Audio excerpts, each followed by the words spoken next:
Harry and Meghan's greed for Hollywood money and fame is so vulgar that it motivated Chris Rock to follow in South Park's lead. He pulled the couple's pants down and spanked them silly. And then you had King Charles evict the freeloaders from Frogmore. Yet the delusional duo simply continued their grievance gospel racket.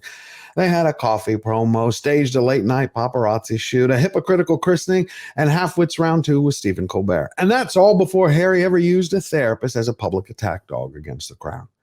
See, every lie owes a debt to the truth, and the Meghans bill is long past due.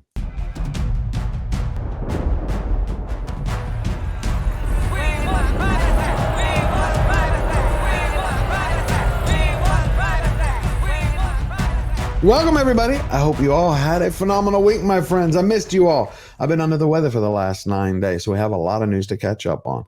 The hater and the hustler have been working overtime trying to convince the world that they're saints worthy of statues, while at the same time they're callously fleecing their titles for cold hard cash.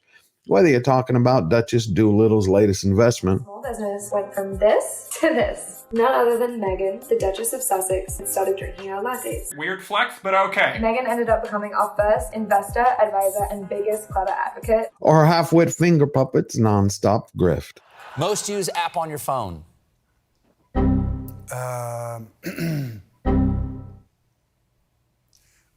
For me, genuinely, BetterUp. What's BetterUp? BetterUp is a coaching platform, which I'm part of. Okay. It's the quickest access to mental health coaching. Yeah, I'm sure, Harry, that's your favorite app. And it has absolutely nothing to do with the reality that it's coming from the company you pimp for. You're about as credible as any of your other claims. I love my father, I love my brother, I love my family. I will always do. Nothing of what I've done in this book or otherwise has ever been any intention to harm them or hurt them. What? See, the Meghans right now would be the world's #1 laughing stock if they weren't so dangerous. Because in my opinion, there's something truly sinister that lurks in a particular hater's heart. Pa knew I was living at Knight's Hill. Then one day he looked up in the sky and saw a Typhoon aircraft doing low passes along the seawall, and he figured it must be me. So he got into his Audi and hurried over. He drove off. As he went down the track, I told the Typhoon, new target, grey Audi.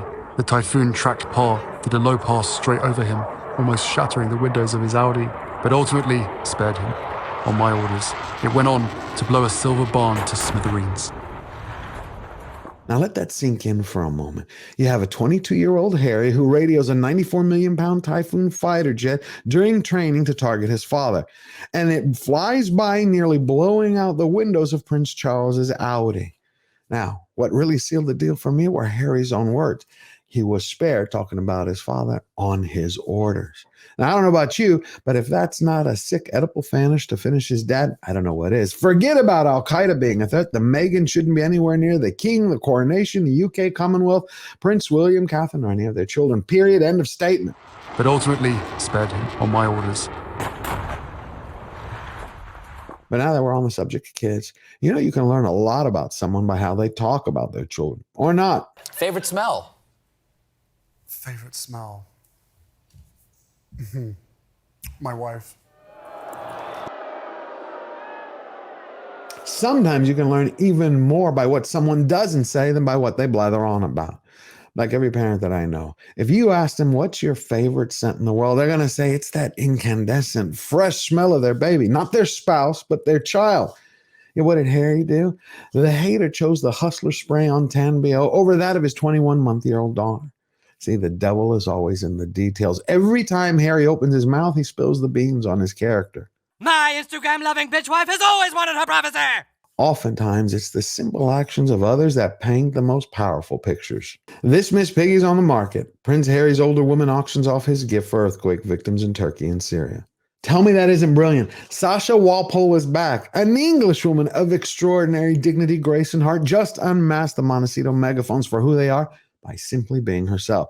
She didn't go on this grand tour. She didn't do a media blitz because actions speak louder than words. She took Harry's Miss Piggy that he had given her. She auctioned it on eBay on March the 4th, and now that money has gone to help people in need. That is how it's done. And before we move forward, I got to ask you, if you're really enjoying the videos, if you find value in them, push the notification bell, hit the subscribe button, and leave your thoughts and questions in the comments down below before you share with all your family, friends, and coworkers. Now we're growing to 100,000 subscribers. I couldn't have gotten here without you. But the bigger we get, the bigger spotlight we can shine on all of those people, whether it's Harry and Meghan or the Hollywood elite who are trying to corrupt the culture with their lies. So every time you watch one of our videos, it helps us in the algorithm. Thank you. That's right. So Prince Hairplug should have taken a page from Sasha's playbook to help others instead of always thinking about himself. But what did he do? He followed Duchess Leatherface's lead and went on a 2-hour thunderstorm ride from their Montecito madhouse all the way to LA to the private members exclusive club, the San Vicente Bungalows. The only reason they went there so they could be photographed by the paparazzi they hired when they rang up Dial-A-Pap. Hi, Meghan. See, there's something actually quite confusing about Camp Cash Grab. I thought that the Meghans despised the paparazzi, didn't you? Do we have that pap on the scooter again? Yes, ma'am. Oh, we do? Really? Same guy? Same guy. Harry! Harry! Harry! But it appears that when they need to use him, they cut him some slack. See, Meghan right now, that D-list wannabe never was, she needs cover. She wants to hide her shame. Charles evicting Harry and Meghan is the act of a king putting his country first. Rebecca English reveals why Charles backed moves to evict the Sussexes from Frogmore Cottage. For every action, there is an equal and opposite reaction. What the king just did was long past due. I'm happy. I'm thrilled about it. But I'm also concerned that the Montecito manipulators are playing a shell game, kind of like a financial jujitsu. Say, July the 1st of 2023 is their final day at the cottage, even though already Princess Eugenie has moved in, not Andrew. And I'm thinking that they're going to try to claim millions of pounds in reimbursements for what they claim they spent on remodeling the place. And that they need as a quick cash infusion. It's going to burden British taxpayers, and that's going to fund their future grand delusional plans. Inside Harry and Meghan's private island plans after Frogmore Cottage eviction.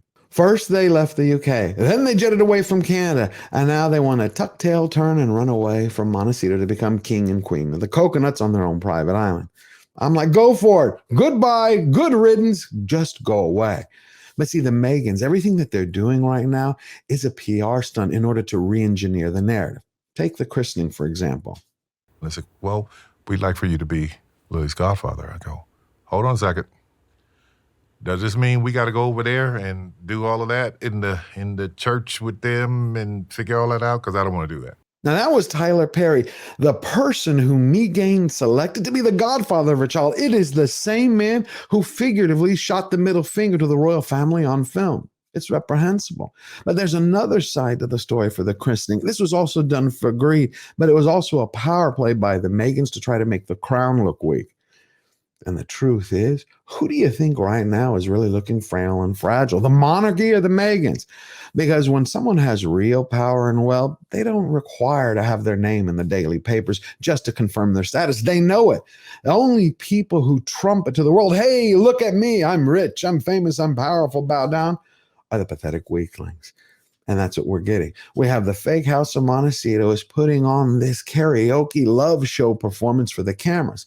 It's exactly the same what the wannabe never was fake Duchess from LA did to wrap that half-wit finger puppet around her. They only know what they know.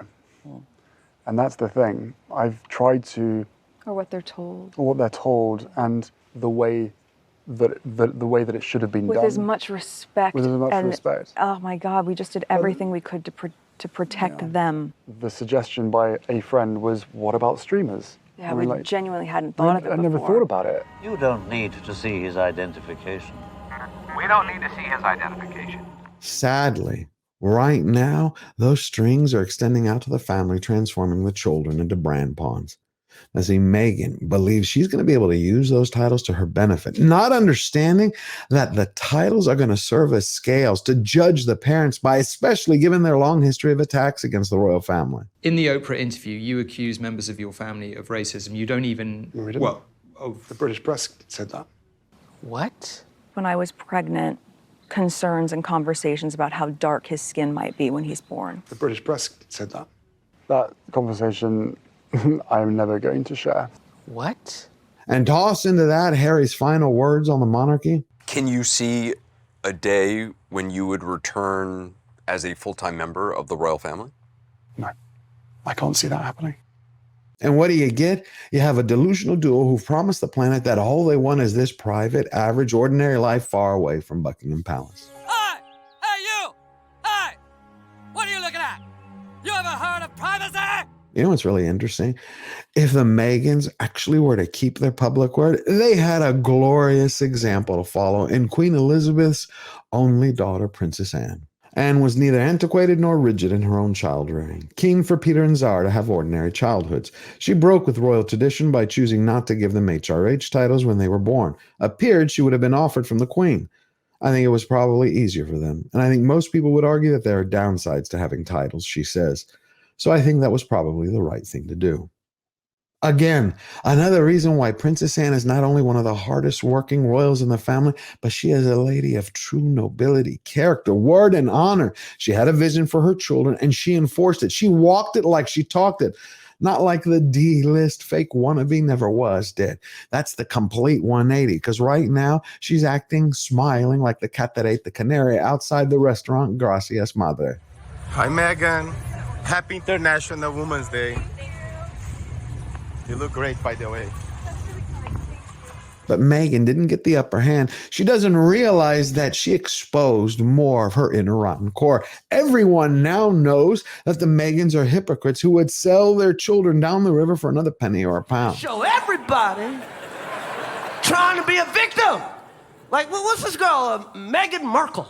Some of that shit she went through was not racism. It was just some in-law shit.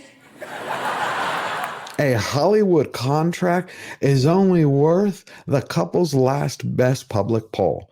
And Netflix right now sees the writing on the wall. Harry and Meghan's relationship with Netflix jeopardized after Chris Rock's roasting. See, the couple's public stock is plummeting, and their problems are just beginning. Meghan Markle suffers a legal blow over a podcast.